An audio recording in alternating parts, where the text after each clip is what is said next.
আরজিকর কাণ্ডে আন্দোলনকারী দুই চিকিৎসককে তলব পুলিশে। চিকিৎসক সুবর্ণ গোস্বামী ও মানস গুমটাকে ডেকে পাঠিয়েছে পুলিশ। 2রা সেপ্টেম্বর সুবর্ণ গোস্বামীকে বউবাজার থানায় হাজিরার নির্দেশ। কথা বলবো, আমাদের সঙ্গে রয়েছেন আমাদের প্রতিনিধি সন্দীপ সরকার। সন্দীপ, কি কারণে ডেকে পাঠানো হলো এই দুই চিকিৎসককে? নোটিশে কি উল্লেখ রয়েছে? দেখো, নোটিশে যেটা উল্লেখ রয়েছে, গত বছরের 8ই অক্টোবর একটি মিছিল হয়েছিল। আরজিকর কাণ্ডের প্রতিবাদ কর্মসূচি চলাকালীন একটি মিছিল হয়েছিল। সেই মিছিলে অংশ নিয়েছিলেন বেসরকারি হাসপাতালের চিকিৎসকেরা, এবং সেই মিছিল পুলিশের অনুমতি নিয়ে করা হয়নি, সেরকমটাই অভিযোগ।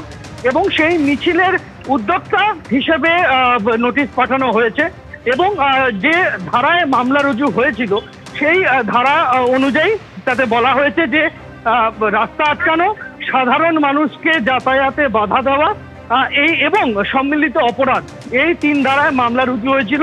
এবং এই 3 ধারায় মামলা রুজু হওয়ার পরে পুলিশ সেই মামলার তদন্ত করছে, এবং সেই মামলায় তদন্তের সহযোগিতার জন্য এবং তথ্য প্রমাণের জন্য জিজ্ঞাসাবাদের প্রয়োজন আছে বলে তদন্তকারীরা মনে করছেন, তাই তাদের ডাকা হয়েছে। যে নোটিশ পাঠানো হয়েছে সেই নোটিশে উল্লেখ করা হয়েছে যে একজনকে 2 তারিখ এবং একজনকে 3 তারিখ থানায় হাজিরা দিতে বলা হয়েছে।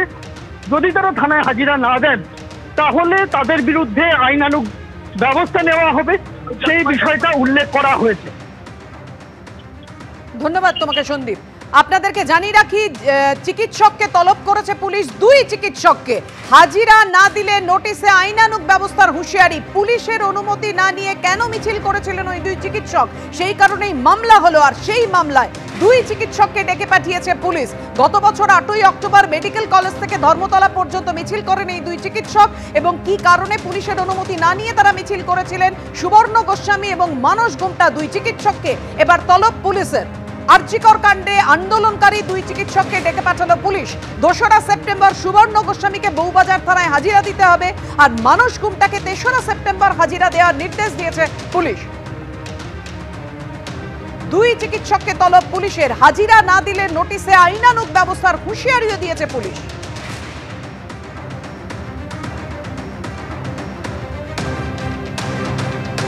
কথা বলবো, আমাদের সঙ্গে সরাসরি রয়েছেন আমাদের প্রতিনিধি সন্দীপ সরকার।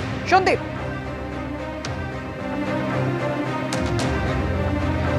দেখো, আমি এই মুহূর্তে রয়েছি চিকিৎসক মানস গুমটার সঙ্গে। চিকিৎসক মানস গুমটা রয়েছেন। মানসবাবু, কবে নোটিশ পেলেন এবং নোটিশে কি বলা হয়েছে, কোন মামলাতেই বা আপনাকে ডাকা হলো? দেখুন, নোটিশ তো আমি আজকে সকালবেলায় পেয়েছি, একটা মেল মারফত পেয়েছি। কালকে রাত্রেবেলা তখন 10:30 পৌনে 11টা হবে, আমাকে বউবাজার থানা থেকে ফোন করা হলো। আমার মেল আইডি এবং আমার বাড়ির অ্যাড্রেস জানতে চেয়ে আমি বললাম কি ব্যাপারে, তখন বললো একটা সামন পাঠানোর জন্য। আর আচ্ছা ঠিক আছে, আমি দিলাম, যেরকমভাবে দিতে হয় সেরকমভাবেই দিলাম। এবং 10:30 নাগাদ আমার কাছে মেল এলো, এখনও হার্ড কপি আমার কাছে এখনও কিছু পাইনি। এবং 3 তারিখে আমাকে যেতে বলেছে 12টার সময়। আমি এটাই বললাম যে একটু পরের দিকে হলে সুবিধা হয়, তার কারণ 2 তারিখ থেকে কার্যত এবারের MS পরীক্ষা শুরু হবে, এবং MS পরীক্ষার কনভেনার বাঁকুড়া মেডিকেল কলেজে আমি। 2 তারিখ হচ্ছে মঙ্গলবার, ফলে মঙ্গলবার দিন আমাকে বাঁকুড়াতে থাকতেই হবে। এবং তারপরে সকালবেলা যদি আমাকে 12টার মধ্যে ঢুকতে হয়, আমার একটু চাপ তৈরি হবে। আপনি একটু বেলার দিকে এটা করতে পারেন? তখন বললো আমরা তো বসিয়ে দিয়েছি, আপনি ঠিক আছে আপনি আসুন। এই হচ্ছে আমার কমিউনিকেশন পুলিশের সঙ্গে। কেস যা আমরা দেখলাম তাতে সত্যি কথা বলতে ওই একটা মিছিল, যে মিছিলে সবাই হেঁটেছিল, সেই মিছিলের অর্গানাইজারকে আমরা এখনও জানি না। কিন্তু তখন যে পরিস্থিতি ছিল অভয়া ন্যায় বিচার নিয়ে, আমরা দেখেছি যে মানুষ হচ্ছে মিছিল খুঁজছিল, যেখানেই মিছিল হচ্ছে সেখানেই তারা চলে যাচ্ছিল। এবং সেরকমই একটা মেডিকেল কলেজ থেকে বোধহয় ডোরিনা ক্রসিং পর্যন্ত একটা মিছিল ছিল, যা উল্লেখ করেছে, যা আমরা জানতে পেরেছি। সেই মিছিলে আমি হেঁটেছিলাম, সেই প্রসঙ্গেই আমাকে সমন পাঠানো হয়েছে। তো একটাই বিষয় আমার এ প্রসঙ্গে বলার, সেটা হচ্ছে যে আজকাল আমাদের রাজ্যে মিছিলে হাঁটলেও অপরাধ হচ্ছে। সেই মিছিলে আমাকে জানতে হবে যে সেই মিছিল পুলিশের পারমিশন ছিল কি ছিল না। এবং তার সঙ্গে একই সঙ্গে আমার যেটা মনে হয়েছে সেটা হচ্ছে যে প্রতিবাদের জন্য তো মানুষ মিটিং করে, মিছিল করে, রাস্তায় কোথাও কেউ বক্তব্য রাখলে সেখানে তারা দাঁড়িয়েও পড়ে, কোনো একটা মিছিল যাচ্ছে সেখানে মানুষ মিছিলে হাঁটতেও শুরু করে।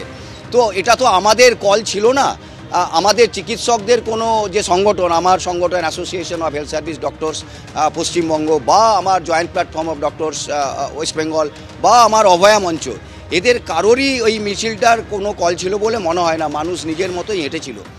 তো এটাতেও ডেকে পাঠানো মানেই হচ্ছে, আমরা মনে করছি এটাকে ভয় দেখানো এবং হচ্ছে হেনস্থা করার।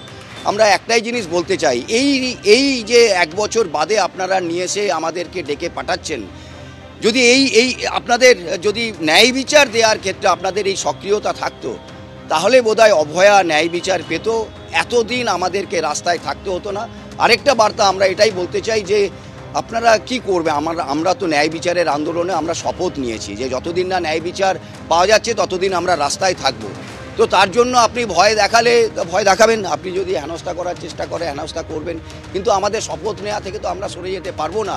আমাদের তো রাস্তায় থাকবো। অভয়ার মা বাবাকেও আমরা বলেছি আমরা রাস্তায় থাকবো যতদিন না প্রতিটি দুষ্কৃতী, প্রতিটি অপরাধী যারা প্রত্যক্ষভাবে এবং পরোক্ষভাবে এই নৃশংস হত্যাকাণ্ডের সঙ্গে জড়িত এবং যারা তথ্য প্রমাণ আড়াল করে দুষ্কৃতীদের বাঁচানোর চেষ্টা করে গেছে, তাদের যতদিন না বিচারের আওতায় আসছে, শাস্তি পাচ্ছে, ততদিন আমরা ঘুমোতে পারবো না।